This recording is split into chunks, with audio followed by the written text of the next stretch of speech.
यह क्या पूजा भाभी, आप नित नई डिजाइन की मेहंदी हाथों पर लगाए रखती हैं, एकदम गंवारों की तरह। 7 साल हो गए आपकी शादी को, पर अपने शहर का रहन सहन नहीं सीखा आपने। जिसकी अब शादी होने वाली थी, यह पूजा की छोटी ननद कह रही थी। पूजा गांव की रहने वाली थी, लेकिन खूबसूरत और सुघड़ थी।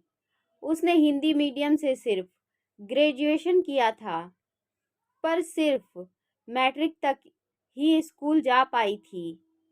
बाकी की जैसे तैसे घर से ही उसके मामा बड़े शहर में रहते थे। मामी की तबीयत खराब थी और वह बेड रेस्ट पर थी।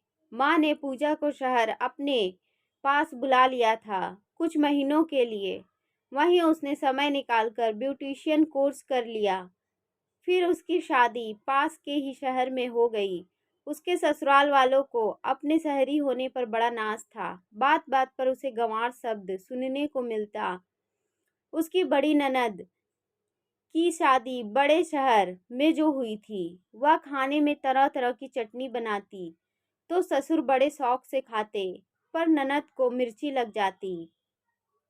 दो दोनों ननद कहने लग जाती, शहरी खाने बनाया कीजिए भाभी, यह क्या बनाती हैं। उसके पहनावे पर भी ताने सुनने को मिलते। उसकी बातों पर भी उसकी ननद देवर हंसा करते, जबकि सबकी खातिरदारी करने में वह कोई कमी नहीं छोड़ती। पूजा के पति 2 भाई और 2 बहन थे। देवर भी उसे चिढ़ाने में पीछे नहीं हटते।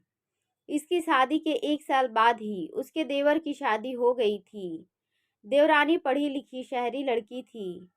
छोटी ननद उसे चिपकी रहती थी। बात बात पर छोटी भाभी की तारीफ करती। पर शादी के 1 साल बाद ही देवर देवरानी को लेकर बड़े शहर चले गए। उनकी जॉब वहीं थी, जबकि पूजा के पति की यहीं कपड़ों की दुकान थी। पूजा को भी 2 बच्चे हो चुके थे। वह पति बच्चों और सास ससुर में दिन भर व्यस्त रहती। फिर भी छोटी भाभी की ही तारीफ होती। उसकी देवरानी ने वहां नौकरी जो कर ली थी, यहाँ सिर्फ पर्व पर 2 दिनों के लिए आती। पूजा 4-5 सालों में बहुत कुछ समझ चुकी थी। वह जान गई थी उसके खातिरदारी और कामों की कोई वैल्यू नहीं, जब तक वह अपनी अलग पहचान न बना ले। उसने चुपके से यूट्यूब देखकर ब्लॉगिंग की जानकारी ली। ब्यूटी टिप्स पर लिखने लगी। यूट्यूब पर भी अपने हाथों पर मेहंदी लगाकर वीडियो डालने लगी। यह काम वह छुप कर करती। अपने वीडियो में भी सिर्फ अपने हाथ दिखाती, फेस नहीं। लगभग 1 साल से यह काम कर रही थी। वह मेहनती और जुझारू थी। किसी काम को बड़ी बारीकी से करती। उसके मेहंदी ब्यूटी टिप्स और मेहंदी के डिज़ाइन सोशल मीडिया पर लोगों को खूब पसंद आ रहे थे। आज फिर उसने मेहंदी लगाया था और फिर छोटी ननद उसकी मेहंदी देखकर चिढ़ गई। उसके ब्लॉग वीडियो पर बहुत सारे व्यूज मिलते। पूजा ने अपने अकाउंट में लाखों रुपए जमा कर लिए थे। अब वह कुछ करना चाहती थी। इस होली सब इकट्ठा हुए थे और मौका अच्छा था। उसने सबके सामने कह दिया, मैं अपना ब्यूटी पार्लर खोलना चाहती हूँ। सब हैरान रह गए थे। घर कौन संभालेगा? तुम यह कैसे कर सकती हो? पैसे कहाँ से आएंगे? कई सवाल हुए। फिर उसने सबके जवाब दे दिए। आप लोग मुझे गंवार कहते रहे। मेरे वीडियोस देखिए, मेरे ब्लॉग्स पढ़िए, तब आप मेरी काबिलियत समझेंगे। और रही बात घर संभालने की, तो मैं अपने बच्चे देख लूँगी। यह घर संभालना मेरी अकेले की जिम्मेदारी नहीं है। घर की छोटी बहू का भी कुछ फर्ज है। सिर्फ त्योहारों पर 2 दिनों के लिए आकर यह सारे फर्ज से बरी हो जाती है। कमाती है तो खुद पर खर्च करती है।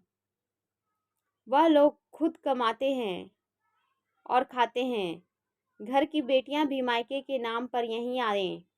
रिश्तेदारी भी मैं निभाऊं। अब मैं अपने फर्ज उतना ही निभाऊंगी जितना सक्षम होऊंगी। आप लोग कुछ महीनों के लिए इसके पास भी जाकर रहा कीजिए, तब इसकी तारीफ़ें करेंगे तो कुछ समझ आएगी। और पैसों की चिंता आप लोग मत कीजिए, मैं अपना मैनेज कर लूँगी। आज पूजा की बातों को सुनकर सबकी छुट्टी लग गई। सब यह भी जानते थे अब वह पीछे हटने वाली नहीं है। पूजा के प्रति उसका पति भी कुछ ना बोल पाया। इतने सालों से घर वालों का एक तरफा पक्ष वह देख रही थी, और सच में भी तो पूजा को कुछ नहीं समझते थे। आखिर पूजा ने अपना ब्यूटी पार्लर खोल लिया, 4-5 लड़कियां भी रख ली। अपने ब्लॉग के नाम पर अपने पार्लर का नाम रखा। बहुत से लोग उसे जानते थे। उसका पार्लर चल पड़ा और 1-2 साल में ही घर के हर व्यक्ति से ज़्यादा कमाने लगी। उसके ऊपर से गंवार का टैग हट चुका था। उसके खुद पर विश्वास नहीं उसे पहचान दिलाई थी।